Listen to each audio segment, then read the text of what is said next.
Using civilians as a means to achieving military goals is considered a war crime and a gross violation of the international laws governing armed conflict.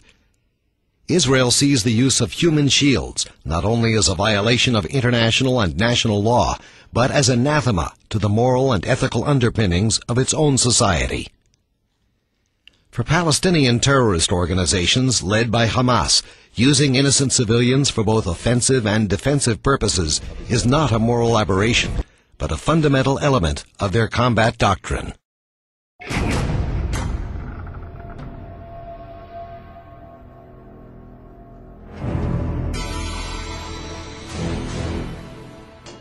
Death in the making. The casings of rockets are forged here, painted, then filled with explosives. The act of directing attacks against civilians and civilian targets contravenes the principle of distinction, perhaps the most fundamental of the laws of armed conflict. According to this principle, parties must at all times distinguish between civilians and combatants.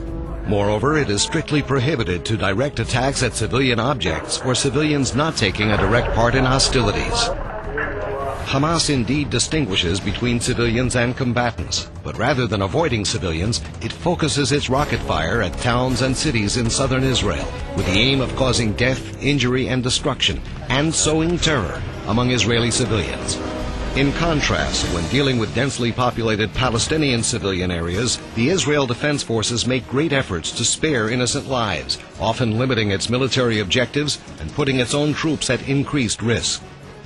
The IDF uses several methods in order to allow innocent bystanders to evacuate targeted areas. It provides advance notification by airdropping printed warnings. The IDF has established a unit which gives further notification through verbal telephone announcements made directly to local residents.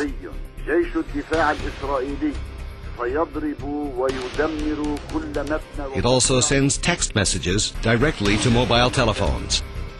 When civilians have either been forced or chosen to remain near targeted areas, the Israel Air Force uses precision strikes only against identified targets, as in this image, with minimal, if any, collateral damage to innocent bystanders.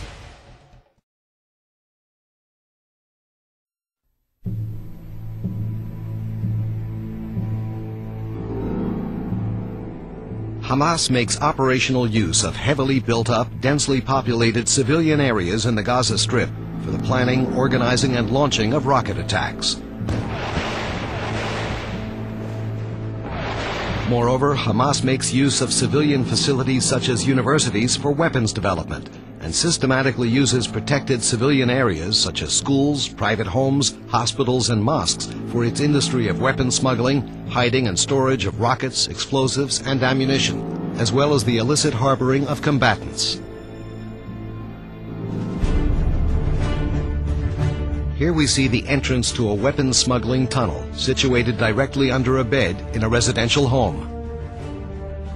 Hamas uses the protected status of places of worship to launch rockets from a mosque in the refugee camp of Jabalia. The last image of Hamas firing from a children's school, knowing full well that the IDF normally refrains from firing within a close radius of such sensitive buildings, further demonstrates the fine web of terrorist and civilian infrastructures woven together by Hamas. These examples are expression of Hamas doctrine to integrate both infrastructures, forcing innocent civilians to serve as human deterrents against Israeli attack.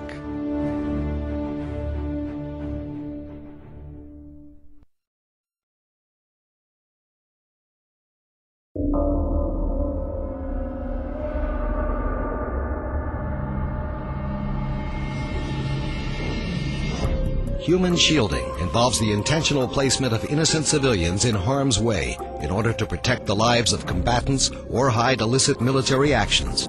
The forceful sacrifice of an innocent sanctity of life is considered a war crime, but first and foremost, it is a reprehensible violation of the universal concept of human decency.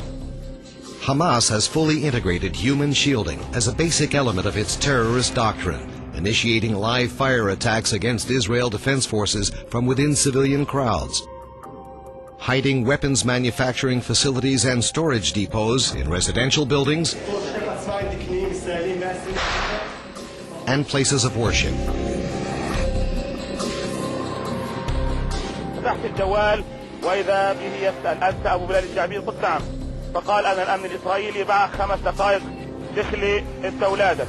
فقفلت الجوال على الفور واتصلت ببعض الأصدقاء فهرع الأهالي عبر مكبرات الصوت وبلأوا سطح المنزل وظلوا حتى الآن يعني مرابطون على سطح المنزل إلى أن يشاء الله سبحانه وتعالى. Civilians, including women and children, are also exploited by being placed at military targets which Hamas expects to be attacked. المواطنون وفور سماع نبأ التهديد باستهداف المنزل خرجوا من منازلهم متوجهين إلى منزل الجعابير يشكل دروعا بشرية في محاولة لمنع قصف المنزل. ولذلك أصبح الموت عند الشعب الفلسطيني صناعة تجيده النساء، تجيده كل من في هذه الأرض. ذلك شكلوا دروعا بشرية من النساء والأطفال والشيوخ والمجاهدين، وكأنهم يقولون للعدو الصهيوني إننا نحرص على الموت كما تحرصون على الحياة.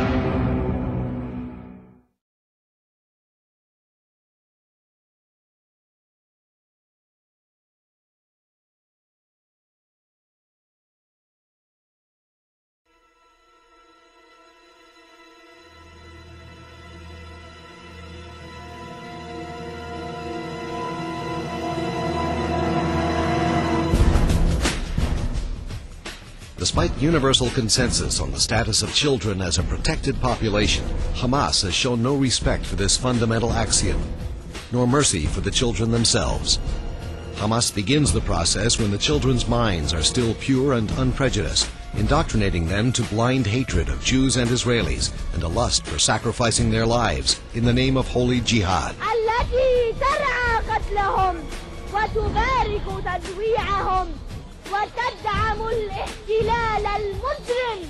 The children are then used as human robots, remotely controlled by Hamas operators, who send them on missions for which they would not risk their own lives.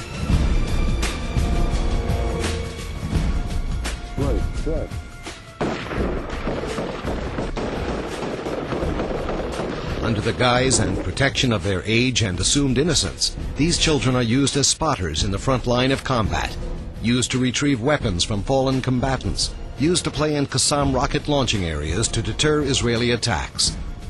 They're used to transport explosives and weapons, and most grievously, they're sent unknowingly with explosive devices in their school bags to be blown up in the vicinity of Israelis.